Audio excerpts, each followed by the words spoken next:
What's new this month at Rogers Railroad Junction?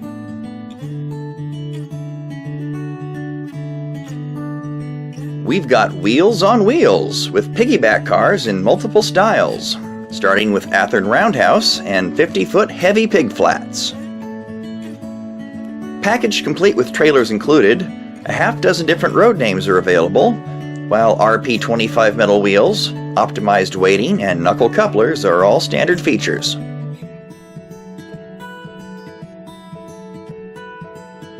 First developed in the 1940s to reduce transloading times at freight terminals, piggyback service didn't really take off until deregulation of the railroads in the early 1980s. But the service has exploded in the years since, injecting new life and revenue into an industry that had previously been in something of a death spiral.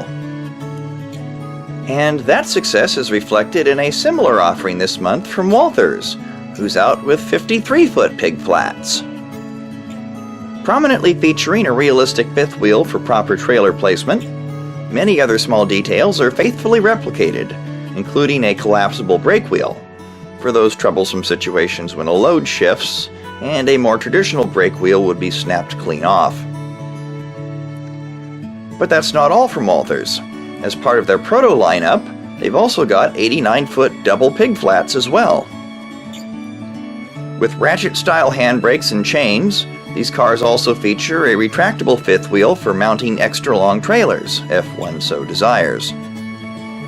Contoured metal wheels with insulated axles and knuckle couplers come standard, of course, as does full underside detail and optimized weighting.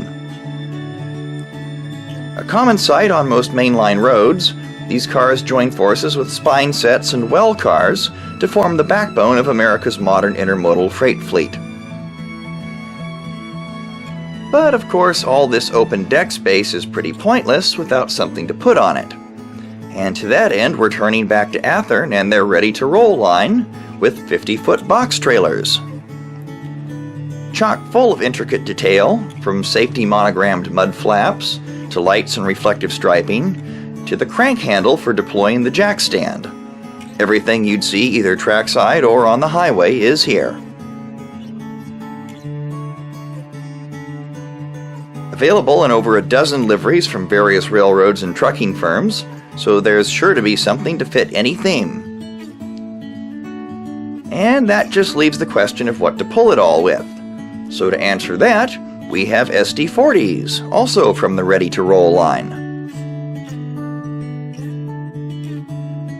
Identifiable as first-generation units by the lack of stabilizing struts over their center axles, these machines proudly bear the colors of the Missouri Pacific, although several of them made their way west in the early 1980s, following the 1983 merger between the MoPac, Western Pacific, and Union Pacific Railroads.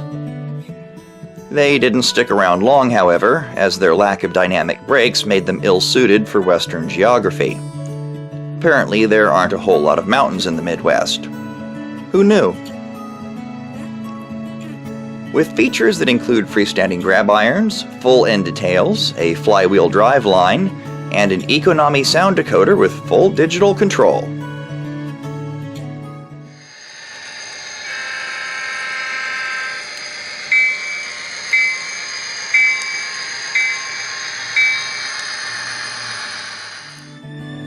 And finishing up with N-Scale once again, we have microtrains and old-time billboard refrigerated cars of Heinz Foods.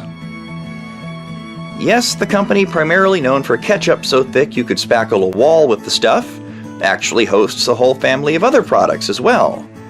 And these turn-of-the-century cars with their truss rod frames and staff handbrakes advertise them all.